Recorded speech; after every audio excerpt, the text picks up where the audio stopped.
So let me ask you a question. Have you ever told yourself you're a perfectionist? But if you're real honest, it's not that you need things perfect, it's that you don't want to mess up, like at all. Oh, absolutely. That's when perfectionism, it's not perfectionism. It's more like failureism. That fear of any level of failing, even microscopic failing. Like, I'm not afraid to shoot for the stars. I'm afraid to send the wrong text message. Exactly. That's kind of like what we've been talking about lately, the gap, being stuck, naming the gap. But this clicked something for us too. Because most people, they aren't stuck because the gap is too big. They're stuck because they're terrified to take that first messy step. Yeah, and we call it perfectionism, so it sounds, real noble and cool, but really it's fear dressed up in this tuxedo, as it were. This kind of fear, it says, if I can't do it perfectly the first time, then I'm out. I'm not doing it at all.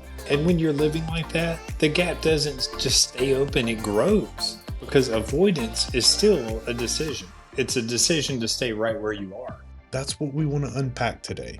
Why we stay stuck, what failureism actually is, and why it's dressed up as perfectionism, and how to coin your way out of this, because naming it gives you a chance to start moving again. All right, let's jump in. All right, well, cue that music stuff. Welcome to the Nature of Everything podcast with Bo and Clint, where we deep dive into the world of personal development through coin. Confirm it, own it, be intentional, and change the nature of everything. Hey, everybody, welcome back to the Nature of Everything, where we explore personal development through coin. Confirm it, own it, be intentional, and change the nature of everything. We're Bo and Clint. We're lifelong friends, longtime overthinkers, recovering perfectionists, and, we're accidental coin inventors, as it were. And if you're new here, welcome. If you've been with us for a while, you've tuned in before, hey, welcome back. We appreciate you. Today, we're going to reflect on something that's been showing up in our recent conversations, and that's being stuck. Yeah, stuck in the gap, that space between where you are and where you want to be, identifying the gap, naming it, confirming it. Yeah, and today we're going to add a new layer. It's something we were kind of joking about, but then we realized, oh, wait, this is actually real. It explains why so many of us stay stuck, even when we can see clearly the gap that's right in front of us. Yeah, so what we've realized is that it's not the gap that holds you back, and it's not even actually perfectionism. We're calling it failureism, and it's that fear of any level of failure. Failureism is the thing that actually freezes you, though. And once you name it, you can't unsee it. Look, if you've ever felt just stuck in the gap, but you can't figure out why, today's episode, it should hit home. Yeah, so let's talk about this failureism and what it really is, and how it shows up, and how our coin framework can help you move anyway. Let's start here. Perfectionism is the socially acceptable label. I mean, it's cute. It's like saying, I'm just a little picky. But really, most people aren't perfectionists. They're truly just afraid. Yeah, perfect isn't the enemy. Fear is. The fear of looking stupid, the fear of being wrong, the fear of starting small, the fear of not knowing what you're doing. Fear of having to try it again. Fear of hearing your own voice play back in a recording. Like, I get that one. And look, and what failureism does is it convinces you that any movement is dangerous unless it's flawless. So instead of moving forward, you just freeze. That failureism, it's that belief that any mistake, like even the tiny ones, means something about your worth. It like describes your total person. And I do think that that's where people get stuck in the gaps. Not because the gap is big or overwhelming, but because the fear is big and the fear is overwhelming. Yeah, failureism keeps you choosing the familiarity of stuck over the risk of progress. And the irony to that is that not moving, it's still failing. It's just being real quiet and sneaky about failing, but it's failing nonetheless to just stay stagnant. You're right, failureism is sneaky. Mm-hmm. It feels responsible or careful, but really it's just avoidance in disguise. All right, so failureism doesn't show up like a, crazy dramatic movie scene. It does show up, however, in those little tiny everyday things. Those little moments where you think you're just hesitating, but you're really avoiding. I mean, and you're avoiding anything that feels risky. Yeah, I mean, failureism, it's not like I'm afraid to launch a business. It's more like, should I text them back? But what if my punctuation feels weird or if I come across needy? Like me, I like reread an email like 14 times to where you're just agonizing over it because God forbid you accidentally put too many exclamation points in your thank you. I don't want people to think I'm unstable in my email. Or, I mean, think about the amount of people listening right now who have some big idea just sitting in their notes app with 47 bullet points, but not a single action because they just need that plan to be perfect. Yeah, that's failureism. I swear it's the king of over planning. All of the procrastination that you could ever want in life, it's just sitting there behind you, just smiling with all of the indecision that it could ever have. Ultimately, it's analysis paralysis. It always shows up in the weirdest little stupid ways, like because you don't want to look stupid, like whatever. Like, I'm not going to go to the gym because I want to already be fit, before I go. That's my thing. Right? And plenty of people, won't try new hobbies because they actually might look like a beginner when they're a beginner. So it comes in so many ways. Or the one that we dealt with Coin and with some other projects, like it's kind of hard to start the thing because you don't want anyone to see the early version. I Sure. mean, meanwhile, the early version is literally the only way to get to the better version. Failureism has convinced me plenty of times that staying stuck and staying stagnant is safe. I mean, it's safer than starting small and taking the integral steps, which is always a lie. Always. Yeah. And this is why the gap can feel impossible. Hmm. And it's not because the gap is impossible, it's because failureism keeps you glued to that starting line. Like, don't take a step unless the whole journey is absolutely guaranteed to be perfect, and you can't even make a mistake here because it's so perfect. It's hilarious because nothing in life is guaranteed except that you're going to make mistakes.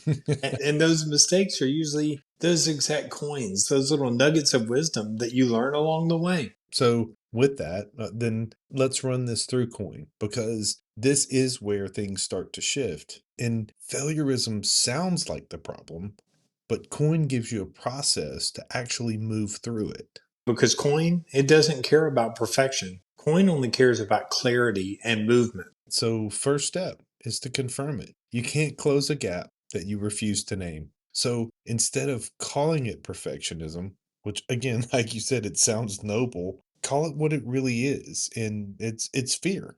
I mean, the moment you name the fear, shame loses that oxygen, right? Mm, Because failureism thrives in the dark. 100%. So, if you've got it named, you've got it confirmed, then you own it. This doesn't mean to blame yourself. This simply means to acknowledge that you've been letting fear drive the car. So even if the fear makes sense and the fear keeps you in a comfortable spot, even if it's old and fits great, even if it feels protective, you got to move past that. Ownership gives you power because now it's not something that's happening to you, it's something that you've named. You've set it apart from yourself, and now you can lead it. Well, and if you're going to lead it, that becomes the big piece, right? The be intentional part. This is the antithesis to failureism. This is actually what beats it into submission because intentionality doesn't require perfection. It simply requires movement. And movement, it's often ugly and awkward and clumsy and inconsistent, but it's kind of perfect in its own way. This is where that permission to suck kicks in. Like those tiny steps, those integral tiny steps, they kind of break the grip of failureism. Doing something badly, even when you know it's going to be bad and you still do it on purpose, letting yourself be new at something and learn these new things and be awkward, like you said. Do something without needing it to win a medal for you. It doesn't have to be performance to that level. Then the magic. When you do it consistently, it changes the nature of everything because you start to actually prove to yourself that failure isn't fatal. It doesn't have to define you. Yeah, then that's huge because I do feel like once you believe that, then the gap stops being so scary. And in your own mind, it becomes doable. So let's get practical because awareness is great, but you still have to cross the gap. So, here are a few simple moves that break failureism in real time, starting right now. So name the gap, name the fear. Ask yourself, what's the actual gap here? And what am I afraid will happen if I take this first step? Most people realize the fear is not catastrophic. For instance, I don't want to feel stupid. That makes sense. I don't want to look inexperienced. Sure. And I don't want anyone to judge how I'm getting started. All of those make sense, but it's still not catastrophic. Fear of embarrassment, I think, probably stops more progress than actual failure ever will. I agree. Right. So, you could ask yourself, what is the smallest step that I'm willing to suck at? Notice though, like what's brilliant about that question that you've posed is that what you didn't say is, what's the perfect first step that I'm supposed to take? Right. Right? Because we said the smallest one. Like, what's the smallest, sloppiest human step that I can take right now? This is that time where you just decide, hey, I'm going to do this in 30 seconds and I'm not looking back. It doesn't feel sexy, but it's going to break the spell. Also, once you do that, celebrate the victory. Just when you move, not when you nail it, but every micro action, every integral step is a coin. You don't get coins by being flawless, you get them for being intentional. Look, that intentionality, it builds confidence like way faster than perfection will. Absolutely. Lastly, choose progress over pride. If you can trade the need to look good for the desire to grow, you can close any gap you come across. Pride says, like, don't start until you can impress somebody. But progress says, like, start now and impress yourself. Let's ground this in a few real life examples. The kind of everyday moments that we've all seen or lived or denied even living, right? So, because failureism doesn't announce itself, it doesn't walk in the room with a name tag. It's like, what's up, guys? I'm failureism. I'm here to ruin your party. It's disguised in all of those, like you mentioned earlier, it's the sneaky little ordinary situations. Like we said, that gym membership, for example. Classic. Yeah, like, I mean, somebody's sitting in their car in the gym parking lot. They drove there, they got dressed for it, and they even queued up their playlist, but then they won't get out of the car. Yeah, the fear isn't that they can't lift the weights. The fear is, what if somebody sees me trying to figure out how this machine works and I don't know where to put the pins in and I don't know which way to pull the levers? That's the stuff that actually is going to hold back. They can lift the weights. They're strong enough to do it. That example's too real Mhm. for everybody. But that's not perfectionism. That is failureism. It's the fear of looking like a beginner. Absolutely. So, what about getting stuck in that text message loop? Like, I get into them often. Have a fear of sending the text because are they going to understand the tone? Are they going to get what actually I'm saying, or is it going to be misunderstood? Is my point getting across? You know what? To hell with it. I'm not even going to send this text message. That's a great one. Like, you've drafted the text, you've after you've rewritten it 7 times, and you Yeah. still hadn't sent it. And not because it's a complicated message, it's because you're terrified that the other person's going to read it and think like, why do they use a period? Are they mad? Is this too long? Like, should I add an emoji so I seem more human? It's too much. I know, and for me, that's a piece of failureism for me that it should be a 3-second text in return, but nope, not for me. It turns into some weird hostage issue between me and my phone.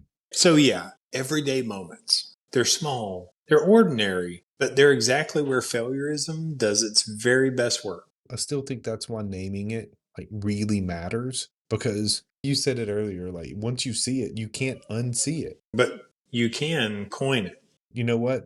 And that's kind of the big takeaway.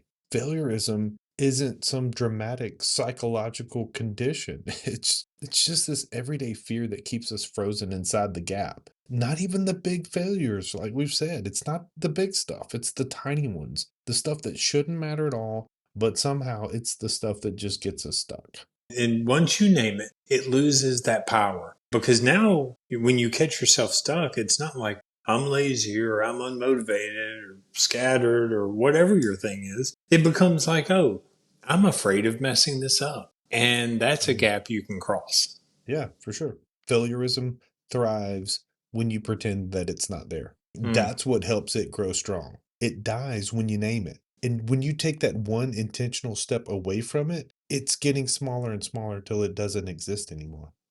Yeah, and look, that's the heart of coin. It's not perfection, it's clarity. It's not pressure, discipline, it's practice, it's direction. It's not about grinding it out, it's about growing one step at a time.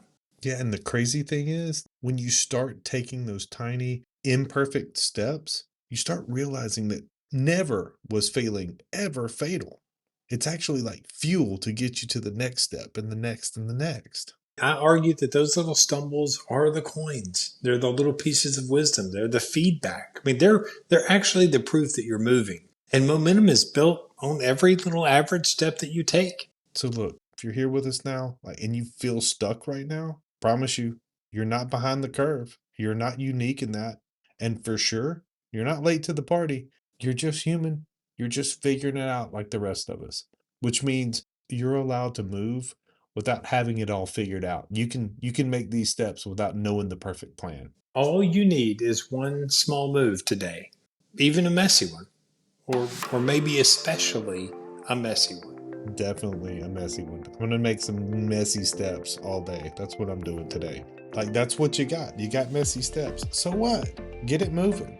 All right, so look, if today's episode hit home, like, please share it with someone who needs to hear it. Yeah, and look, if you want to go deeper, it's all at coinyourlife.com or on our social media. And if you like the podcast, we would love for you to leave a review. Thanks for showing up. Thanks for spending time with us. Thanks for practicing with us, practicing in our world with us. And thanks for choosing courage over failureism today. I dig it. Thanks for tuning in. Don't forget to check out coinyourlife.com and find us on social media.